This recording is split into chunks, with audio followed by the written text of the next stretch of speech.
Hey everyone, welcome back.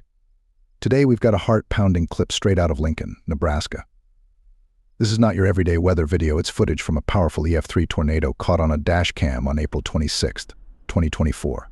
It's the kind of footage you have to see to believe. In the video you can see the wind starts picking up, but in just moments, everything takes a terrifying turn. Watch closely as the powerful winds pull the trees right out of the ground. Nature's fury is in full display here. And here it comes, the main event.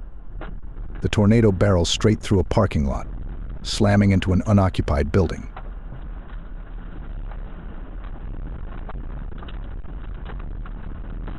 Bricks and debris fly through the air like paper as the twister grinds the building into dust.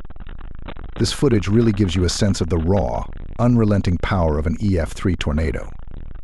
Slowed down, you can see just how destructive this force is. Pieces of the building are thrown far and wide. With nothing left in its path, this tornado may have lasted only a few minutes, but its impact will be felt for years. If you found this footage as jaw-dropping as we did, hit that like button. And don't forget to subscribe for more intense weather moments. Stay safe, and remember to respect the power of nature.